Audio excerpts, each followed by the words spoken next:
नमस्कार दोस्तों, स्वागत है आप सभी का मेरे ईपीएमसी वन यूट्यूब चैनल के इस लाइव क्लासेज में। समकालीन भारत और शिक्षा बीएड प्रथम वर्ष का ये C2 पेपर कोड है। इसके महत्वपूर्ण प्रश्न जो आपसे परीक्षाओं में पूछे जाते हैं उनका हैंड रिटन नोट्स हैं यहाँ पे, और प्रश्न और उनके उत्तर भी दिए हुए हैं, ध्यान दीजिएगा। पहला प्रश्न है, शैक्षिक प्रबंध की मुख्य विशेषताएं लिखिए। Right main features of education management. तो शैक्षिक प्रबंध का एक रूप ही है, शैक्षिक जो है प्रबंध का एक रूप ही है। शैक्षिक प्रबंध की विशेषताएं मुख्य रूप से निम्नलिखित हैं। पहला है नियोजन प्रबंध। शैक्षिक प्रबंध की सबसे पहली और मुख्य विशेषता नियोजित प्रबंध से है। इसमें सारी प्रबंध व्यवस्था पूर्ण नियोजित होती है, अर्थात सारे कार्य क्रमबद्ध तरीके एवं नियोजित तरीके से किए जाते हैं। यह शैक्षिक प्रबंध की ही नहीं बल्कि सभी प्रबंधों की पहली एवं महत्वपूर्ण विशेषता है। दूसरा है समन्वित दृष्टिकोण। शैक्षिक प्रबंध की दूसरी महत्वपूर्ण विशेषता समन्वित दृष्टिकोण है, और ये नोट्स को आप देख सकते हैं यहाँ पे। फिर अमूर्त है तीसरा। शैक्षिक प्रबंध अमूर्त भी माना जाता है। इसका कारण यह है कि शैक्षिक प्रबंध में हमारे कार्यों की सफलता का ज्ञान बहुत समय बाद लगता है। और इसके बाद हम लोग जानेंगे 4 नंबर अनवरत प्रक्रिया। शैक्षिक प्रबंध की एक महत्वपूर्ण विशेषता यह है कि यह अनवरत रूप से चलती रहती है। इसके बाद 5 नंबर बिंदु है वैज्ञानिक दृष्टिकोण। शैक्षिक प्रबंध में अन्य प्रबंधों की तरह वैज्ञानिक दृष्टिकोण बहुत आवश्यक होते हैं। अब इसको आप जो है नोट्स बना सकते हैं। अब दूसरे प्रश्नों को आप देख लीजिए यहाँ पे। शैक्षिक प्रशासन की मुख्य विशेषताओं का वर्णन कीजिए। शैक्षिक प्रशासन की मुख्य विशेषता यहाँ पे दिए हुए हैं। शैक्षिक प्रशासन की मुख्य विशेषताएं निम्नलिखित हैं। शैक्षिक प्रशासन की प्रकृति का लक्ष्य विद्यालय की कार्यशैली में सुधार लाना होता है, यानी कि पहला है, और उसको जो है डिस्क्राइब किया गया यहाँ पे। दूसरा है शैक्षिक प्रशासन का स्वरूप सदैव गतिशील होता है। दूसरी विशेषता को भी यहाँ पे डिस्क्राइब किया गया है। तीसरी है शैक्षिक प्रशासन उपयोगिता पर आधारित होती है। और 4 नंबर है आपका शैक्षिक प्रशासन की एक समन्वित प्रक्रिया है। और 5 है शैक्षिक प्रशासन की प्रकृति कार्यशील तथा नियंत्रित होती है। प्रकृति जो है कार्यशील और नियंत्रित। अब हम लोग जानेंगे यहाँ पे शैक्षिक प्रबंध एवं शैक्षिक प्रशासन में अंतर। Difference between educational management and educational administration. तो यहाँ पे अंतर दिए हुए है आपके सामने है। प्रबंध कर्मचारियों का हृदय होता है, प्रशासन संस्था का मस्तिष्क है। ठीक है, तो यहाँ पे देख लीजिए कितने अंतर दिए हुए हैं आपके। पहला, दूसरा, तीसरा, अंतर नंबर 4, 5, और आप यहाँ देख सकते हैं 6 और 4 है आपके सामने। सत्ता का अर्थ स्पष्ट कीजिए। Explain the meaning of authority. सत्ता का अर्थ। सत्ता एक ऐसा शब्द है जिनके अनेक प्रकार के अर्थ प्रस्तुत किए जाते हैं। सत्ता को प्रायः शक्ति से संबंधित किया जाता है। सत्ता में आदेश देना एवं उसका पालन करवाना सम्मिलित होता है।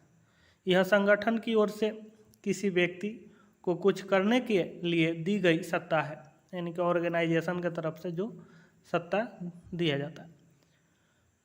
पेटरसन महोदय कहते हैं कि आदेश देने एवं उनके पालन का आज्ञा का अधिकार सत्ता कहलाता है। हेनरी फेयल के अनुसार सत्ता आदेश देने का अधिकार है और उसके पालन करवाने की शक्ति है। डेनिस महोदय कहते हैं कि सत्ता निर्णय लेने एवं आदेश देने का अधिकार है। थियो हेमन के अनुसार सत्ता वह वैधानिक शक्ति है जिसके आधार पर अधीनस्थों को काम करने के लिए कहा जाता है तथा उन्हें बाध्य किया जा सकता है, और आदेश के उल्लंघन पर आवश्यकता अनुसार प्रबंधक उनके विरुद्ध अनुशासनात्मक कार्यवाही कर सकता है, यहाँ तक कि उनको कार्य से भी पृथक कर सकता है। यानी कि जॉब से निकाला जा सकता है उनको सत्ता के द्वारा। सत्ता के 5 कार्य लिखिए। 5 नंबर प्रश्न है, सत्ता के कार्य। सत्ता के मुख्य रूप से निम्नलिखित कार्य हैं, लेकिन यहाँ पे 5 कार्य है, 5 ही हम लोग लिखेंगे। यह उन लोगों के कुछ उत्तरदायित्व सौंपती है जो कि सत्ता का प्रयोग करते हैं। दूसरा, यह निर्णय लेने में विशेषज्ञता को काम में लाती है। तीसरा, यह क्रियाओं के बीच समन्वय स्थापित करती है। 4 नंबर, सत्ता का प्रमुख कार्य व्यक्तिगत कार्यों की समाज द्वारा अस्थायी आदर्शों में एकरूपता स्थापित करना है। और 5 नंबर, इसके द्वारा संगठन में समन्वय स्थापित किया जाता है। अब हम लोग सत्ता की 5 विशेषताएं, प्रश्न है सत्ता की 5 विशेषता को लिखिए। सत्ता की 5 विशेषताएं। पहली विशेषता है, सत्ता में निर्णय लिया जाता है तथा उसे लागू करने के लिए अधीनस्थों को कार्य सौंप दिया जाता है। दूसरा, सत्ता आदेश देने का अधिकार है और उसके पालन करवाने की शक्ति। सत्ता एक प्रबंधकीय अधिकार है जिसका प्रत्यायोजन होता है। यदि सत्ता का प्रत्यायोजन न हो तो किसी भी संगठन की कल्पना करना संभव नहीं है। 5 नंबर, उच्च स्तर पर सत्ता का क्षेत्र व्यापक होता है किंतु निचले स्तर तक पहुँचते पहुँचते काफ़ी संकीर्ण हो जाता है। अब हम लोग महत्वपूर्ण क्वेश्चन देखेंगे। प्रश्न संख्या 7, सत्ता की 5 सीमाएं लिखिए। तो सत्ता की 5 सीमाओं में पहली सीमा है तकनीकी सीमाएं।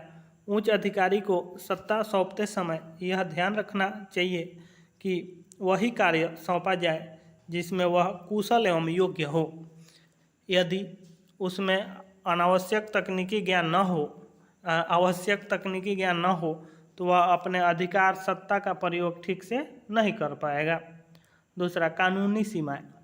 प्रबंधक उन्हीं आदेशों का पालन अपने अधीनस्थों से करा सकता है जो कानून सम्मत है।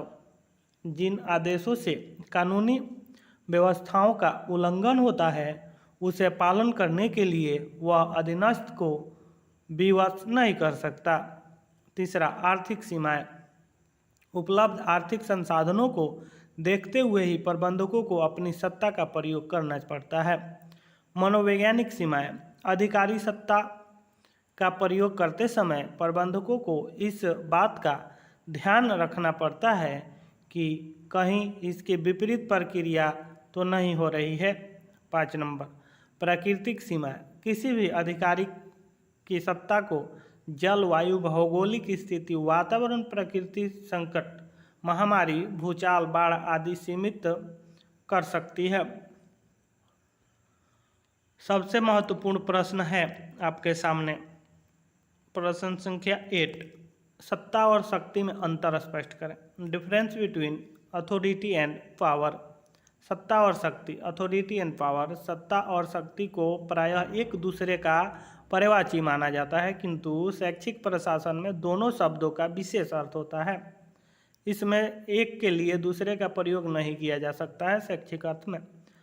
सत्ता, शक्ति।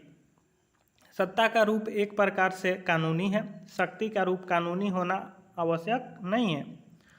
दूसरा, जब शक्ति को कानून का रूप दे दिया जाता है तो वह सत्ता बन जाती है। शक्ति और कुछ नहीं है वरन एक प्रभाव है।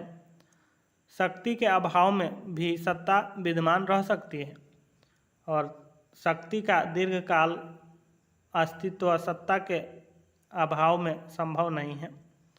4 नंबर, सत्ता संस्थागत, अस्पष्ट तथा निश्चित होती है। शक्ति असंस्थागत, परिस्थितिजन्य एवं अनिश्चित होती है।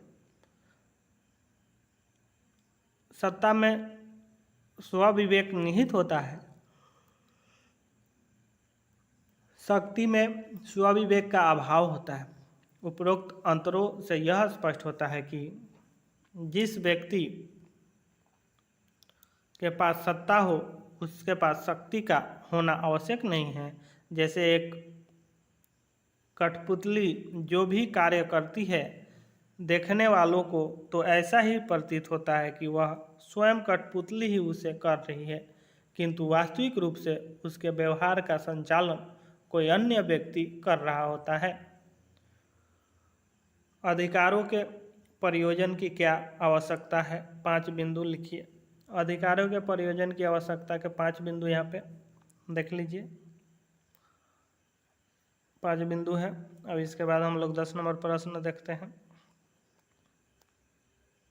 अधिकारों के प्रयोजन की 5 सीमाएं, इसको भी आप देख सकते हैं यहाँ पे 5 सीमाएं दिया हुआ है। फिर 11 नंबर प्रश्न है, अधिकारों के प्रयोजन में मुख्य बाधाएं। अधिकारों के प्रयोजन में प्रमुख बाधाएं जो है निम्नलिखित है। 5 उपरोक्त बाधाओं को दूर करने के उपाय भी यहाँ पे 5 दिए हुए हैं। तो आज के इस क्लास में हम लोगों ने समकालीन भारत और शिक्षा से 10 महत्वपूर्ण प्रश्नों के सीरीज में सेकेंड सीरीज, इसमें प्रश्न संख्या 4 से 10 तक 11 तक हम लोगों ने किया। आगे क्लास में इससे आगे करेंगे। मैं ऐसा करता हूँ कि मेरे द्वारा दी गई जानकारी आप लोगों को अच्छी लगी है। यदि अच्छी लगी हो तो वीडियो को लाइक करें, चैनल को सब्सक्राइब करें और ज़्यादा से ज़्यादा अपने मित्रों में शेयर करें। आज के लिए इतना ही। धन्यवाद।